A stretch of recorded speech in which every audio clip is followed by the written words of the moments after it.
Okay, everything's live. Okay, I'm going to go ahead and introduce what we're doing, get people posting. All right. Welcome, everybody. This is the 10,000 subscriber special for YouTube. So thank you very much. It's going to be a live Q&A for you to ask Ivy questions about herself, about her academy, about the classes, about how she came to, get her knowledge about the cats, about her funeral home. Anything goes. This is all about getting more information, a Q&A for Ivy here. So if you want to start posting your questions now, I will be taking them down. I am Paul behind the camera, taking all these questions for you guys and getting them answered about Ivy. So please start posting now, and we'll get to them in a second. And if you can make sure if you can post that you hear us okay, that would be great. Hi, unicorn fat. Thank you.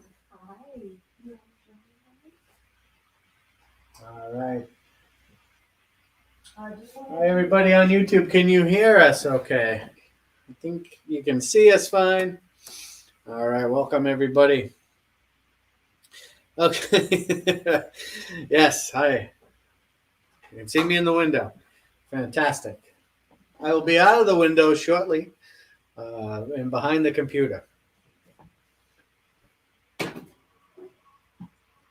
All right. Thank you, Candy. All right. And again, to reiterate, this is not the typical Ask Ivy show where she answers your questions about your lives. This is where she answers your questions about her life, the academy.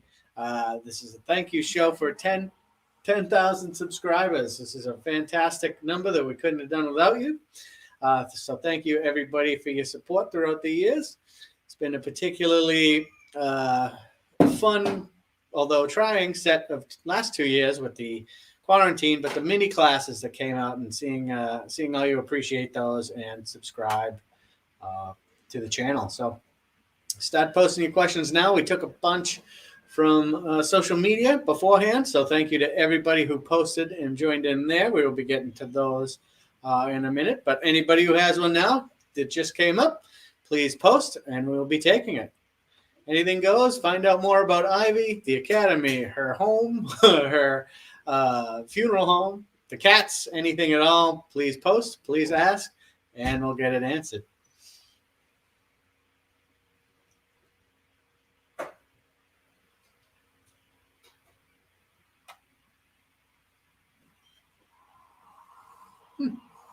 All right, these are good questions. Keep posting, folks. Thank you so much.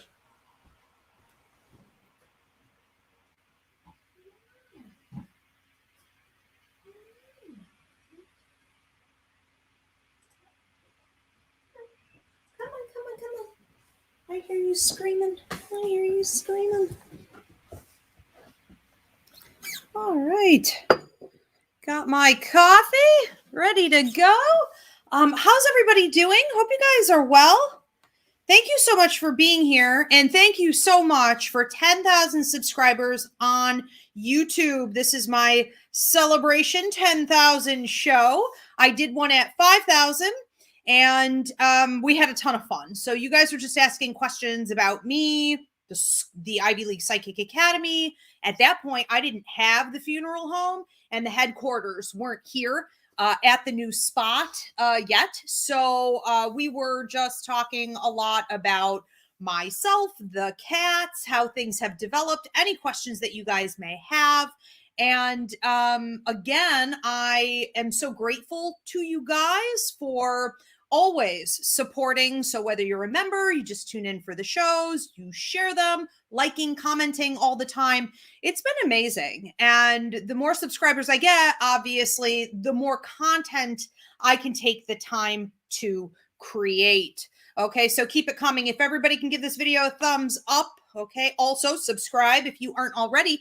And I decided to include everyone from TikTok on this, just because a ton of you guys from TikTok have also moved over to YouTube, especially when I was having problems with TikTok and they were like community guidelining my account constantly. So I really appreciate your support too. TikTokers who have shifted over to YouTube. And if you haven't already done so, please do so now. It's YouTube at Ask Ivy. So go ahead, start posting your questions for me, the cats, the academy, whatever, spiritual development, the funeral home, how any of this came to be, anything goes. Couple quick announcements while I let people tune in. Let's see. We do have, no, that's the wrong page. All right. So Tuesday, February 8th is my Aging and Spirituality class. If you guys saw the video I put out yesterday on Jurassicophobia, which is the fear of aging, it's debilitating. It is usually sparked by something like growing up in a maybe nursing home or having to watch a family member get sick and die. But basically, it's a phobia that causes you to panic, and it can cause body dysmorphia and things, not necessarily as you get older. Now, I am 42 and I've been dealing with it my whole life, but this is for any age. So if you have a chronic, debilitating, terror of aging, this is going to be the class for you. I'm not only going to talk about my Jurassicophobia and how I've been battling it, combating it through some successful techniques over the years, but also the spirituality behind it, because something that people don't talk about enough, even when they positively discuss aging, is the spiritual aspect, and how, whether it be through, tribes and in indigenous cultures and even biblically, when you came of age at 40, you can become more of an elder, a leader. You really start to live your life authentically in connection with spirit in a really different way. So we're going to look at those other aspects also. Okay. So you know how I am. I'm always giving you day-to-day tips on the real deal, the real dirt. But then there's also going to be that element. Okay. So that's Tuesday, February 8th, 8 p.m.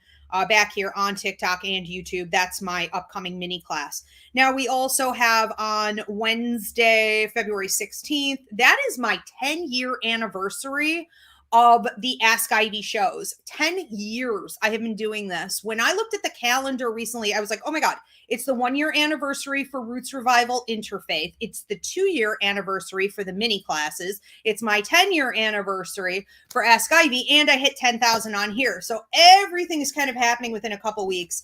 So on the 16th, we're doing my 10-year anniversary Ask Ivy. I didn't really know what to do for it, so I'm just giving you guys a whole hour. I normally do 30 minutes. We're going to do a whole hour of taking your questions, okay, just to say thank you. Raffle tickets are on sale now for the Psychic Mediumship course. If you want to win a 100% free Psychic Mediumship course, it is a, $2,200 value. Amazing. I've never done this before. It's a lot of fun. You guys can get raffle tickets up on the website, and that's up in the description box. Ivy Rivera, psychicmedium.com. It's like $5 gets you one raffle entry, and $20 gets you like 5 or 6. The Psychic Mediumship course is now evergreen. It took 10 years to be able to do that, but you can now jump in on the Psychic Mediumship course anytime. If you guys want to wait and start with the brand new group, though, that's April 25th. Now on April 24th, I have the Taste of Psychic Mediumship, the free 3-hour training, and you guys are going to want to reserve your seat. I'm going to have to cut it off at 300 people for the online. Okay. In person, I'm going to have to cut it off at about 50. So we are definitely approaching that mark. All right. So go on to the website, register yourself for the free Taste of Psychic Mediumship. And that's going to be April 24th. And for those of you that want to join us here in person, I'm also opening up the old Victorian Funeral Home here, our headquarters, for tours for the first time on that day. So you can take a self-guided tour. Paranormal, okay, aka supernatural tours are starting on, what is that, May 28th? Yep. Tickets are on sale now. Get your group in the door. And we also have our first big psychic fair. You can join us from the comfort of your own home online, or come here also on May 28th. Check out the amazing healers and readers I have here up on the website. You can pick your person and get yourself pre-booked, but we're also accepting walk-ins, of course, good things. All right, there's enough of that. Looks like we got a bunch of people tuned in. Demetrius, Kara, Nicole, A. Black. And do we want to get started with questions? Yeah. Do you want to pop them up, or how do you want to do this? I'll pop them up for you. Okay. Again, if you guys missed my the beginning of this is my thank you for 10,000 subscribers on YouTube show. Taking your questions about me or what I do. Anything goes. So appreciate you.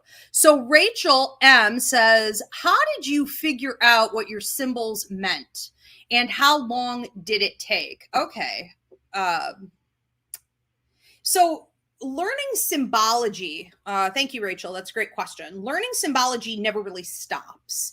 And this is what I tell my psychic mediumship students. You're going to continue to get symbols your entire life.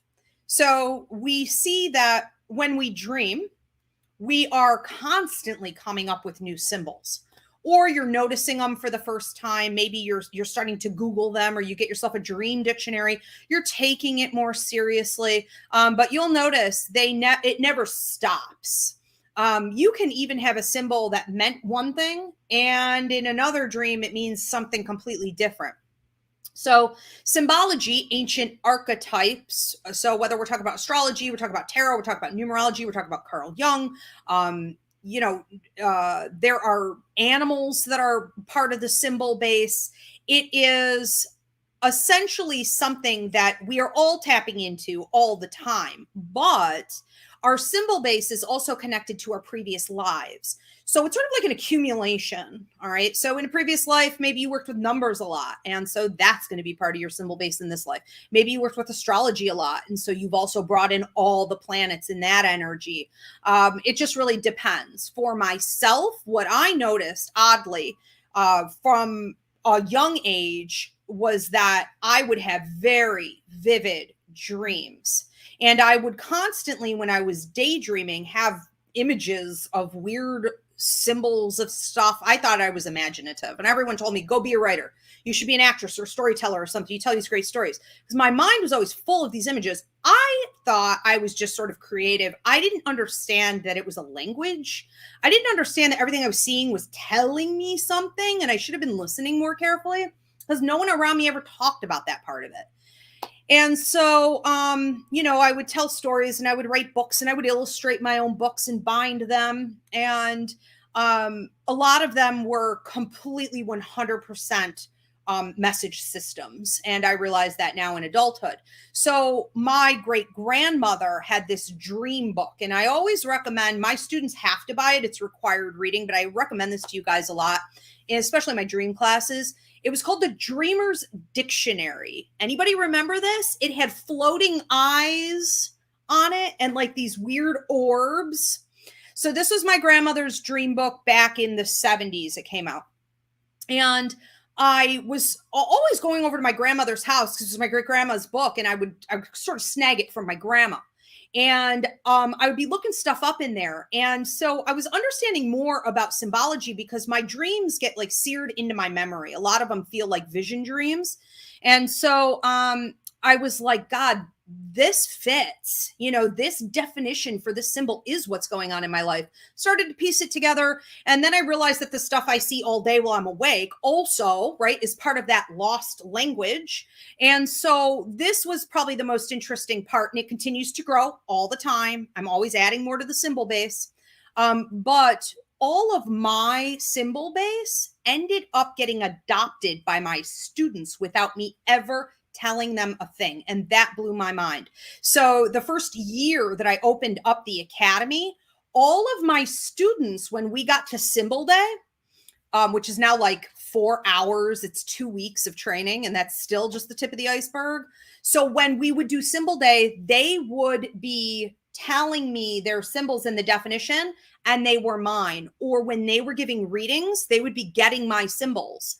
And these were things they had never experienced before. So it's very interesting the way the universe works, that anyone who comes here to the academy automatically adopts I call it ILPA, Ivy League Psychic Academy, the ILPA symbol base, and they combine that with what they also brought in. Okay. And I find it incredibly fascinating, and I'm working on it all the time. So yeah, it didn't really fully come to me, I think, until I was maybe like 7 years old. I started to figure it out. Thank you for that question. We have another one. Yeah, a fun one that popped in here. Oh, also, I'm publishing a book on symbology coming out soon, so you guys stay tuned. So we have Andrea M. She says, do spirits tell you funny things about strangers around you when you are in public? I deliberately turn those parts of my abilities off because psychic, mediumistic, and empathic ability can very quickly go from being a gift to a disorder and a curse and a problem. And I'm one of those people where I am excessively bombarded all the time and I'm not interested. I'm not interested in other people a ton. I'm like, I have Gemini in like 7 houses in my chart. You know, I'm pretty much just interested in my own journey and doing my own thing anyways. And so this kind of makes it worse for me. I don't find people incredibly fascinating. I'll be totally honest. They don't tend to have a lot of really good stuff going on in their heads or their lives most of the time. People tend to be not mindful and needing a lot of help. And because they need a lot of help, a lot of people are also, I just call them energy vampires. You know, so when I go out in public, if I have to go out in public, I completely block myself and I turn off my abilities to the best of my ability. I control it at all times. And it's also a way for me to be respectful and stay out of their personal business. I try to stay out of their heads. And I try to let any spirits around me know that are trying to pass a message through me. This is not appropriate, and I will not be doing this. I'm not Long Island Medium. I don't have an editor. Okay, I'm not playing that out in public. It's often inappropriate too.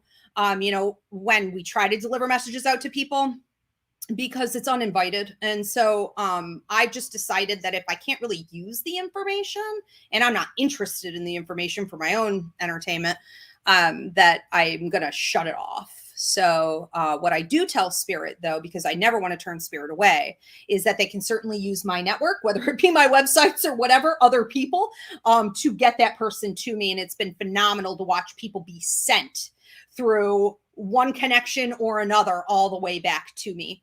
And they say, oh, this is synchronistic. You know, we must have crossed paths several times. Yep, that's your grandma doing that. But telepathy, when I leave my telepathy on, and I do sometimes like to sort of people watch, especially if it's a new situation, or these are people that I may be working with in the future, I may spy a little. And, you know, it's always interesting. Mostly what I'm looking for is whether or not they're really honest and what they're presenting to the world, if it matches their energy and things like that. We did a class on that. What was that called? What are they hiding? Mm-hmm. Yeah, so that's in the playlist. So yeah, sometimes that's kind of funny. Okay, so we have another one coming in from Clara. Ciara. Oh, Ciara. Okay, even with the glasses, it's not happening. Ciara, how did you get into mediumship and how can you get more in time? Oh, more in tune. Are you able to see them, the spirits? Mm-hmm. All right. How did I get into it? I was born into it. I believe that we all have it. Even people who don't believe have it, because spirit doesn't necessarily care. And spirit certainly doesn't stop existing just because people are skeptics so they don't believe. So I know that everybody has it, meaning spirits are always communicating. Okay. Whether the human wants to receive it or not, that's up to them. If they want to learn the language, that's up to them. But I believe that some people have it to a heightened degree. Now, I have native roots. I have Puerto Rican roots. I believe that there are a lot of people from different cultures and backgrounds who have it to a heightened degree. I also believe that a lot of it is hereditary. So there were people down in my bloodline who also had it. And I think that that allowed for me at a really young age to entertain it more as people in my family were getting older and passing away. And so I started to not just hear the spirits or be aware of the spirits or talk with the spirits or play with the spirits or be afraid of the spirits. That was a big part of it too. But like as my loved ones, my grandma, my grandpa, you know, started to pass away, I was continuing on the communication with them. And this is something obviously my family noticed because I was quite small. I was like 6 years old. And I think my grandpa passed when I was like 7, almost 8. So mediumship started then. And I would have these full on communications with them, or I would see them come to me. This wasn't something that other people in my family didn't do. It happened to them too. We openly discussed this stuff all the time, but they would have it in like random bouts, or it would only happen when there was an emergency. Like my grandmother's house almost burned down one night. And so my great grandma's floating head came to her and woke her up out of a sleep, led her to the furnace. And when my grandma got to the furnace, she said, "Ma, what am I supposed to do about it? It's stuck. The knob will not move." And it was one of those old coil furnaces, you know, back in the day. And she said that somebody behind her believed it was my grandma, kicked the back of her knee, and my grandma's leg kicked it, and the furnace, all this hot air came out, and the house didn't burn down. So it was always like some big incident, you know, like that when they were seeing the spirits. I, on the other hand, was just doing this all the time. It was sort of like a continuing dialogue, just like when they were alive, not quite as frequently, but definitely with that depth. And that's when I realized relationships continue to grow. That death does not prevent that. Us not being willing to learn the language or to communicate with them, you know, prevents that from happening. So how can you get more in tune, or how did I get more in tune? Nobody was really able to help me with that. I had showed up at different trainings and I had read different books, and I had desperately asked at some different trainings I had paid quite a lot of money to get into, what to do about the anxiety, because I realized that every time spirits were communicating with me, I would have an anxiety attack, and I was getting misdiagnosed with anxiety disorders. And I had asked every medium out there under the sun from different communities and teachers from Canada and everywhere. I said, "What do you do about the anxiety?" And everyone in the room, and always the teacher, would say the same thing: "I don't get anxiety. I don't know what you're talking about." No one understood what I meant. So they weren't ever experiencing it in the same way. And at that point, I was like, I'm done. If I am going to give into this, I have to find a way to get comfortable in my own skin. The heart palpitations, the sweating, the chronic ear ringing, the weird tinnitus, the waking up at night, you know, the anxiety attacks. I was like, I can't do this. I have to get it managed, or I can't pour from an empty cup. And I did. I figured it out. Spirit showed me every step along the way. So if you want to learn more, it's called the PEC method, the Psychology of Energy Communication method. It's my psychic mediumship course up on the website. Am I able to see them? Yes, I can see them when I'm relaxed. I will see them, yes, with my eyes. What I try to do is to always shut that off. I would prefer to see them in my mind's eye. Okay, so that's like more clairvoyance. That's seeing in your mind's eye. Clairaudience is hearing them, not in their voice, audibly for real, but hearing them in your own inner thought. So I try to keep it to that. But when I'm relaxed or I'm dozing off, meditating, yes, I will. Okay. Or since sometimes they just bombard anyways, and I don't have any say in it. You never know what's going to happen, especially in this house. It's been colorful. Learning new tools and blocking, I'll tell you that. All right, so we have another one here from Demetrius. How did you go about not caring what people thought about you going public with your psychic abilities and using your gifts for the public? Oh, God. I cried a lot. I worked for 10 years at getting my journalism degree with 3 kids as a single mom. And I got this degree and I was doing so well. I won't even get into the details, but like I had great connections, like people were ready to, you know, take me on board. Everything was really working even through the college. That I had like professors backing me for opportunities there. It was sick, right? I was finally like becoming the writer that I wanted to be working on. I wanted to get into watchdog journalism and expose, you know, criminal activity and injustices like around the world. I had all these plans.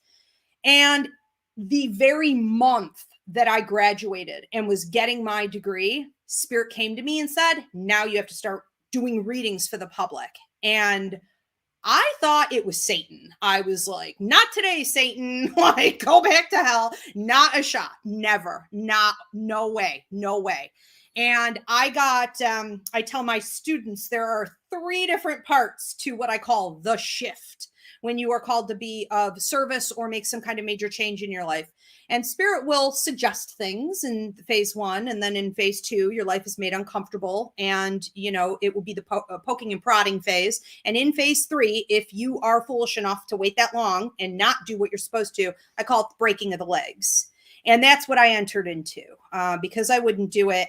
Things in my life started to shut down, break down. I was essentially being put in a big timeout chair for not being abiding by my calling. And I asked Spirit what I was supposed to do. And they told me, put out free reading coupons around town. And I did. And within 4 months, it was a full-time business. It was horrible after that. So I had to deal with rejection from, potential news outlets. And I completely lost any reputation that I didn't even really have time to build. I was considered a joke, and it was a really hard time. It was also 10 years ago. Things are a lot more open and inviting. Plus, with COVID and everything, people are pretty desperate right now. So you're probably not going to deal with that type of attitude. But it was absolutely brutal. I cried for about 3 years. However, I did have an agent who found me. I want to say within the first year I was reading, and I had people from a nearby spiritualist community reaching out and trying to get me to work there. And I had people who ran psychic fairs calling me and trying to get me on board. I didn't know that was uncommon. But according to my agent, that never happens. And he said that the business that I had built in 4 months usually takes people 20 to 25 years to build.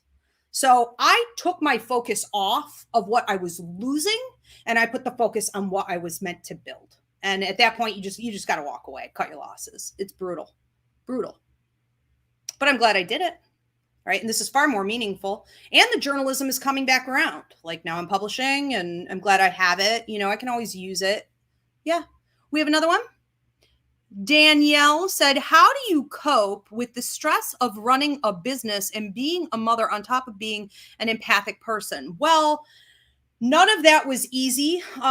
Thankfully, the kids are grown. How was I dealing with it? I realize now in hindsight, not very well, because it wasn't really just one business. So what happened here, when I started doing the reading business for the public, within a year, people were coming to me and asking me to train them. And I said, well, I can't teach what I know. I don't even know what I know. I'm not sure I could ever verbalize what I know. All I know is it's accurate. All I know is it's working.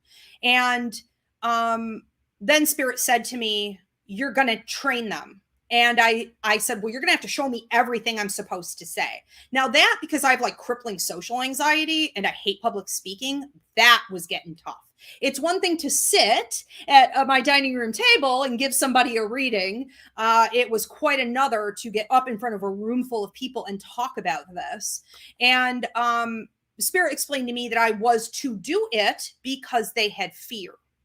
And that in mediumship, there is to be no ego. There is to be no fear.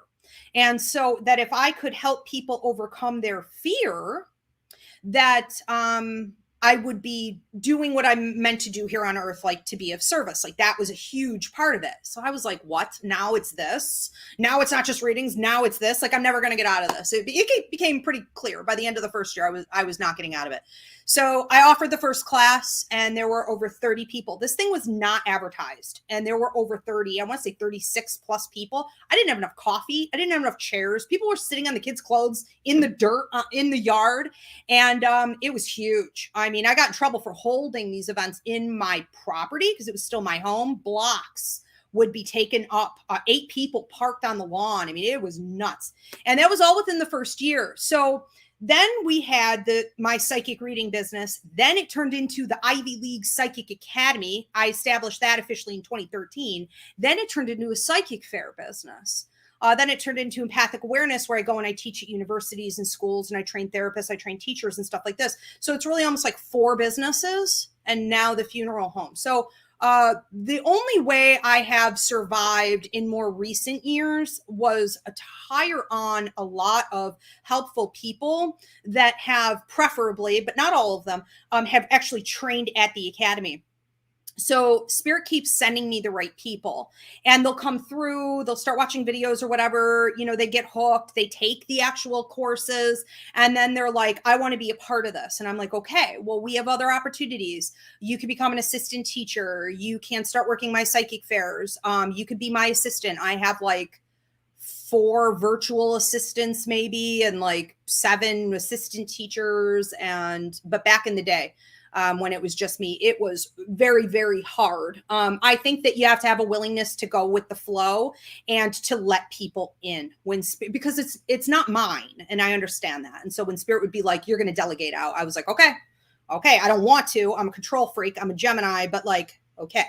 And thank God everyone has been there when I needed them. It's a lot. I try not to think about it. I act like none of this is happening. None of it's happening. What's right in front of me is the only thing happening. I just breathe and hold tight, hope for the best. Fingers crossed. Take a leap, take a jump. Bethany Renner, are God and Spirit the same entity or two separate entities? Well, I don't like to tell people who God is, what God is for you. I keep that out. Spirit made it very clear from the beginning. Your job is not to speak on God. Your job is to show them God. And so, I don't know, whatever God is to you.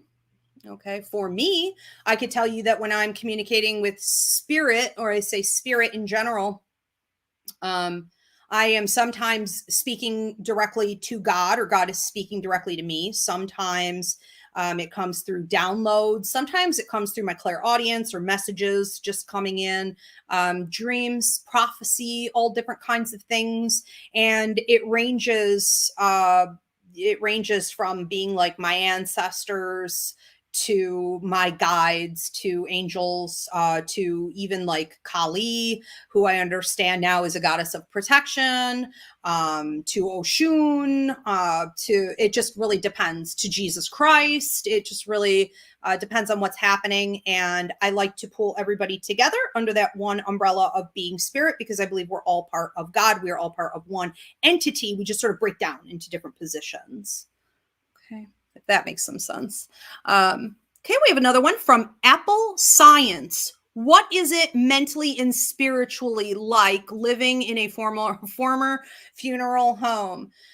So far, it's been very, I almost want to say, disturbing in regards to the energy that isn't worked out in a healthy manner. So ashes being left in the basement, a lot of toxic masculinity left in the house from previous owners. There was some dirty business, I know, with the previous owner, which is in like the news archives. It made the news, where apparently there was the theft of the coffins and things like this that went on. So there's some unrest, I would say, in a lot of ways.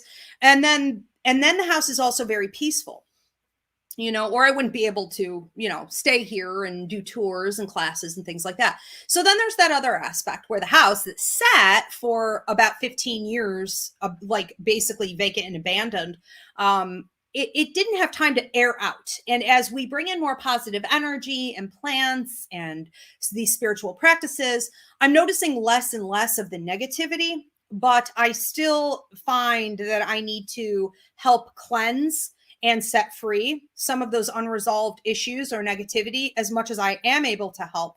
And so it's been a real learning experience. And I'll talk about this more on my tours, the supernatural tours and the historical tours. But there are certain hot spots, active spots in the house. The cats know it. I know it. Everybody knows it. Anybody who comes here will see things and hear things. And it's been, it was very, very difficult in the beginning to sleep and rest, even if I moved from room to room, because there were pockets of this activity, and, it's kind of hard to get out of. My goal has been to treat it like I handle any other paranormal work I do. I split everything in two categories, and that is residual energy and intelligent energy. Anything that's residual is non-communicative. It is non-intelligent. It's not actually trying to get my attention or work with me. It's like an old recording. It's left over. But the things that are active and engaging, are intelligent, are the ones that I need to watch for a little bit more. They're both to be taken seriously, but I keep my eye on who's around and who's trying to be around. Yeah. We have any more? Yeah, we got a nice segue here, so I'll jump to this one. Okay.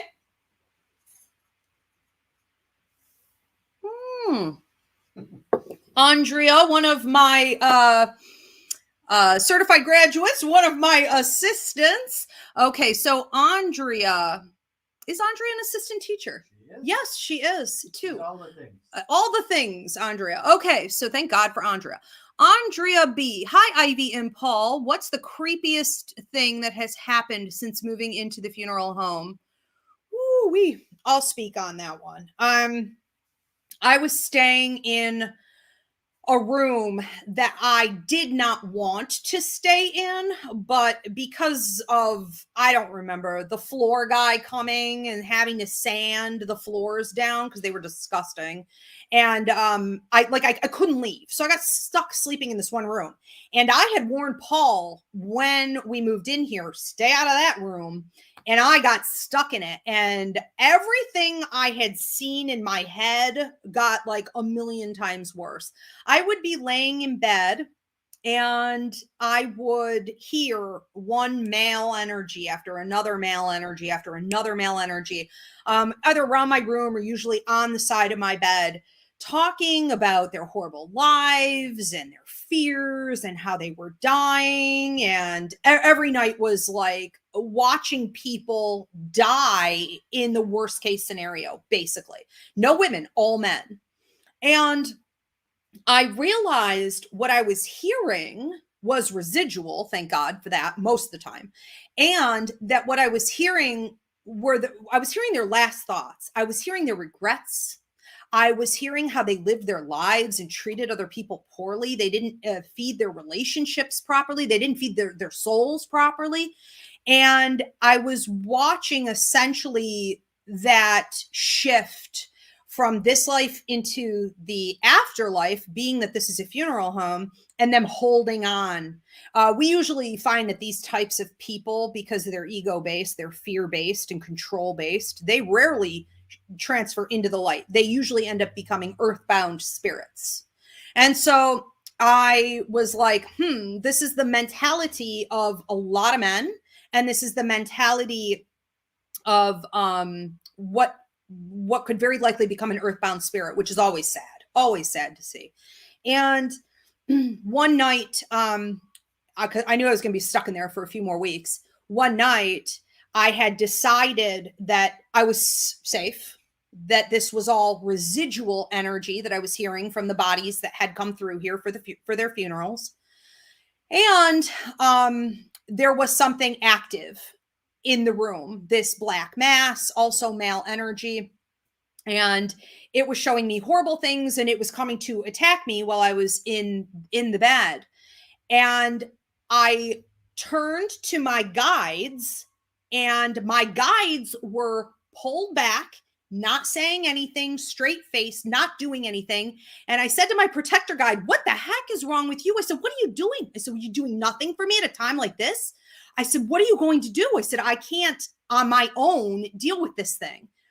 And right across from my bed, just slightly over to the left at the base of my like dresser area, was this Indian woman with long black hair. And she had all these arms. Now, I'm not Hindu or Buddhist, or I don't know anything about the goddesses or the gods or anything from that religion. Not because I don't agree with it, I just don't know a lot. And she had all this like jewelry on, and she was crouched and was staring. I thought she was staring at me. She was very intimidating. She wasn't staring at me. She was staring at it on the side of me. So she's crouched down with her hands in between her legs like a frog, right? And she's staring at this thing. And this horrible noise came out of her that was like a woman's voice, but it was so deep. It almost sounded like a man's voice. So this deep woman's voice came out and she yelled. It wasn't a scream, it was a yell. She roared at this thing and her tongue came all the way out and it disappeared. And I haven't had a problem in this house since. I looked her up. It's Kali, the goddess who, if you look her up, and some of you can post this in the comments if you know anything more about her or, you know, even pictures. She is covered in blood from toxic men who attack women. She represents the divine and she supports like light workers and protects women from toxic men. And she is infamous, if you see her on tapestries and different things, for having the heads of these men that she's killed. She wears them as jewelry. And that blew my mind. And that was the nuttiest thing I've seen in here so far. And that was like the first week I moved in. Everyone wet themselves. I wet myself, yeah. No, on the internet, yeah, Dave. Oh, did they? Yeah. So Kali, I mean, you want her on your side, man. I'm telling you, she cleared this house out like... I hadn't even gotten to the sage yet. I don't even need it. You know, it was like she just handled business. And it's amazing to me, too, that you could reach these different points in your life where these, you know, gods or goddesses and, you know, saints and angels and different figures come to you, even different ancestors. They come to you and they're there for you right when you need them. And you didn't even know you were working with them or part of their system. You know, it's phenomenal. Mm-hmm. When the first night I stayed here, Andrea won't be staying here. I actually stayed at, like, of all the rooms, that's the room I chose. I slept in there. Yeah, I know, right? And I didn't get anything nearly as terrifying, but like I shut the door, I shut the closet door. I'm like, and I sat on the air mattress, and I'm like, this is terrible idea. And so I slept on the downstairs ever since. Well, until we moved in. But that was the first time I ever saw Paul scared. Yeah, it was when he came here to do some construction work one day all by himself before we ever moved in, and he stayed in that room. I also ended up doing a party, and I met the girl who lived here. She grew up here, and she told me about some of the still living people who stayed in that room and how toxic they are. So I found some interesting history about the house. So it's not just the deceased. There's a whole lot more in that room. Yeef. All right, we have another one. Yep. Lauren Alexis. Okay. Hi, Ivy. Do you believe in healing? Does she say technologies? Yep. What does that mean exactly? Do I believe in healing technologies? Healing technologies? Maybe if she posts, she could post. Yeah, maybe you could post what you mean by that. Jill Marie says, now all of Ivy's students want to sleep over. Yeah, I've had neighbors, people from all over this town be like, I will pay you $500 if you let me and like my grandkids like stay there for the night. We are actually planning on doing that soon. But yeah, there's quite a bit. Leslie says. Yeah, forget it. So yeah, we'll see if she answers that. I don't know what healing technologies are, so we'll find out. Okay, so Wesley says, Andrea, let's go sleep over. All right, awesome. She said, thank you for sharing. I was gonna ask to stay, but maybe not. Do we have any more? Yes. Okay. This one's from TikTok. Okay, from TikTok. Transcend Monthly says, do you really believe in karma? 100%. But I mean, I think a lot of people have different understandings of what karma is. So if, like, for example, you were to believe that karma is punishment that you carry from life to life for having done something wrong once and you're stuck with it, and it is something that you deserve and it's based on negativity, I would say, no, I don't believe in karma. I don't believe in karma in the way that people are traditionally taught, especially in like our society. They've morphed it into something else. I believe that everything in the universe has pretty much, right, high and low vibration. And when you feed low vibration, you start to rack up negative karma. And when you feed high vibration, you start to rack up positive karma. So it's not karmic in the way that it's like personal. And it's not karmic in the way that you can't deal with it and pay it off or change your ways and go high versus low. It's not something you're stuck with. It's more like a lesson. It's a growth process. And I think of it like checks and balances. I also think that with karma, it can be so instantaneous in some situations that literally, like, I've lost my temper and been like, F you, to someone in traffic, even though I felt like it was their fault, obviously, or maybe they said it to me first, but like the minute I do this, like something happens at the next red light and I get stuck and the whole ride is bad and I can't get in line at Starbucks and there's some drama and like everything can fall apart within minutes. So you could literally watch karma play out. And there are other times I'll do something like, maybe give a guy on the street, a nice hefty chunk of change, and I walk away and it's like breakthroughs start happening for me immediately that I've been waiting on for months. And it's like, what? But I think that most serious karma takes a long time to heal because the universe will repeatedly test you to make sure that you didn't just learn the lesson. You're going to walk that walk. And until you walk it out, you're going to go around that mountain again and again and again. And I think that's sometimes the burden of karma. So it's entirely up to us. Okay. Jill says, how have the cats adjusted to living in the funeral home? Has the energy impacted their personalities or behaviors? Yes, they have become happier and healthier. They have calmed down. They used to go outside every day, all day, and they would hunt a lot, like sometimes a devastating amount, like 3-4 times a day. Is that a snowball or a bird? I don't know. Either an animal hit the window or someone threw a snowball. Probably a snowball because we got the light. It sounded like it came from up above. No, I saw something hit the window. Okay. Go get those kids. There's a home across the street full of teenagers who are adjusting to life, sort of like a foster care system, and they're quite naughty. Go out the door and go see.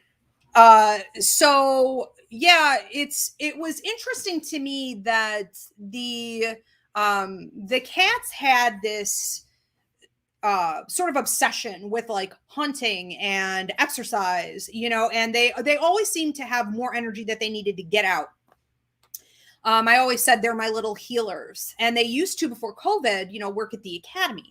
So they were getting a lot of that energy out by healing people there. But when I moved in here, they calmed right down. I didn't know if I would see them as much because there's 4 floors here. I thought maybe their personalities would change and they would become more distant. I worried a little bit about how, with any negative residual energy here, they may not handle, things well, but they have, really sort of latched on to the spirits in the house. They have their favorite hotspots. They will beg to go down into the basement where I told you I found ashes and some disturbing things that need to be dealt with. They will make a beeline. The minute that basement door opens, they go right for that spot. They'll climb up into the walls. They spend time with the spirits. So all in all, I would say that they're happier than I've ever seen them. And that was a little bit unexpected. They're very chill with the hunting. I've asked them to stop hunting. I've telepathically communicated with them so they could be nicer to the squirrels and things, around the house. And they've even stopped that behavior. But they still can go outside when they want. I am shocked that they would prefer to be in here, resting and relaxing instead of outside 24/7. So that's been the biggest thing. What was it? I don't know. We are not acknowledging punk kids right now. We are not acknowledging. I'll have to look on the porch after. We are not acknowledging. It may not be a punk kid. It could be the nut next door for all I know. It could be a grown man. All right. We have another one. Yes. Okay. So we have one from a Mike Zander. Have you ever dealt with demonic possession? I have. It is not as uncommon as a lot of people think. So I've actually done some classes on this. I teach mostly my students who have graduated through the program. They have to go through a special paranormal training if they're going to be doing paranormal work for the academy. And I've talked in a few different classes here on YouTube. You can go through the playlist. I remember the last time it came up in a significant way where I talked about possession. I don't think it was a full class, was it? I think it was maybe an End Times. Are we there? So if you find that in the playlist, in End Times, I discussed possession being at an all-time high and how the Hopi prophecy, which says that in the end times, people will go dark, they will basically go mentally ill, they will, fall to the wayside because they have chosen to disconnect from spirit, their authentic selves and the spirit world. And so they're lost. And I talked about how I believe it was 2020, maybe 2019 or 2020, how we were approaching that mark and how we were going to start to see people deliberately commit suicide, try to hurt and kill other people, become irresponsible with their choices and their lifestyles, and become like more violent, mentally ill. They were just losing it completely off the rails, and how that is in part possession, or that is also attachments, paranormal possession or attachments, demonic even. And sadly, I mean, look at the last 2 years, we're seeing more and more and more and more and more of it, right? So what my belief is always, and what I tell my students, is that we are all susceptible at any time. Now, certain activities make you more susceptible, like drinking and drug use, including those shamanic journeys in the caves of, whatever your journey in Peru with, whatever. You gotta be careful. We bring things back. People think they have discernment and they don't. So there's a lot of drug use and drinking that can invite it in. Even sometimes prescription meds can really invite it in. And then anger and depression. And we've seen such an increase with that, internationally, not just in America, everywhere. And so it's basically allowing attachments and possessions in. So yes, it's extremely common. I've seen situations and I work with people, I do paranormal work all the time. So I've been doing that for 10 years with the public. And I think that we've gone from a place where people are kind of almost like mildly possessed, where the possession comes to the forefront and then goes back, and then comes to the forefront and then goes back. So you'll still see the person there. They're not the same. They've changed in every way. You can see it in their face, you can see it in their eyes, you can see it in their choices. They isolate, things are getting bad, but they're still there. I think we've gone from that to seeing people full-time possessed, and it is a different world, a different time. Interesting. Yeah. Looking at the footage, it looks like a snowball, folks. Snowball. Yeah, coming. Let me know who. I'm gonna find him. Yeah. I'm gonna find that punk kid who stole my reindeer off the front lawn. I bet anyway. And then when your hand was going in the back, I thought they were coming back from more. I was going to have to go out and rough some. You let them know, Paulie. Heads up. Get him Irish. What are you going to do to a kid? It could be a grown man. You should see some of my neighbors. I'm wearing slippers, probably not too much. All right, so we got Wesley. Are there any secret rooms in the funeral home? I thought I found something upstairs by the bathroom. I didn't really look into it too much. There is something in like a wall. There's like a little door, and the cats are obsessed with that room. And that's part of, like, I always thought it was a weird closet, because it's not a closet. It's not a room. I don't know what the heck it is. And so I've been trying to figure it out. And then, like, the cats are obsessed with it, and they will even climb like into it, like pry the door open and then get stuck in the wall. So I've had to, I don't know where they're trying to get, but I suspect that is connected to where they're obsessed in the basement, where I said I found the ashes and things like that. They go up into these walls. So one of my assistants here named Kylie had offered to put on a headgear with the light. What do you call it? A GoPro or something? And she's going to climb into this thing down in the basement. So far you can't see. So I don't know. They're just tunnels, and they're all over the basement. I'm going to tell people, for legal reasons, they're not to climb in there for the supernatural tours we're starting, but they will have access to that area. So yeah, I believe there. I believe upstairs. And then in the attic, I haven't walked through all the crawl spaces, but there are 3. And so the attic is huge. The attic was converted into sort of an apartment, but a lot of it is still like unfinished behind the walls, right? So it's like crawl spaces basically. And They go way, way back. So I still haven't snuck around in there yet either. So we'll see. But the cats are obsessed with that area too. Basically, follow the cats. Yeah. Okay, is this the last one, or we have one more after this? This is the last one. Last one. Okay, so the Silly Rabbit 89 says, what are some physical intuitive cues you get that help you tell the difference between a lower energy spirit versus a good one trying to communicate with you? Well, I have a full class on this called Hauntings, Clearings, and Detachments. And my students in psychic mediumship course take we call it discernment day. And so, you can learn about this in depth there, but it is essentially understanding how we physically and emotionally and mentally react to energy. And you could test it out with anything. If you go to an antique store, you'll see certain antiques and you're like, I must have this. I want this. But you touch it and you're like, whoa, something's wrong. Or, your house is disrupted. You see other antiques and you're like, nope. Or you're at a yard sale. You're like, nope. So we do this with objects. Think of what objects you're drawn to. If you go shopping and you go to grab a sweater or something off the rack and you're like, nope, not that sweater. I got to go like 4 back, 7 back. I got to find one that doesn't have energy in it, right? You think it's your OCD, but it's really energy reading. We do this with our hands, and we do this in a lot of ways when we're talking with spirits. You could do it with atmospheres. You'll feel a house. You'll be like, I don't want to go in that house. You drive past an old building. You're like, that's haunted. That has weird energy. Energy is pretty obvious when we take the time to be aware of it, give it the time that it deserves. And that's how I trained myself to learn the difference between light and dark spirits, was instead of realizing that my house was like haunted as a child, for example, and they all were, instead of just realizing that they were haunted and I was going to like close my eyes and like hide under the sheets and I was going to have a panic attack, I would stare at it.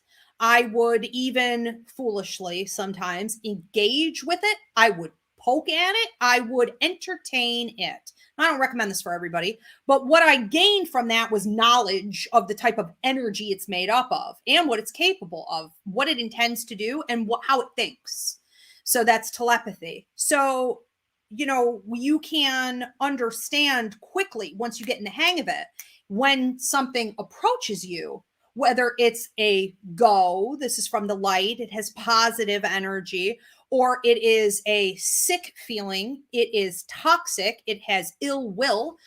You will notice stabbing in your guts, upset stomach, burning at the back of your neck into your head, stabbing pain in your temples, sometimes even right in the front or in your chest.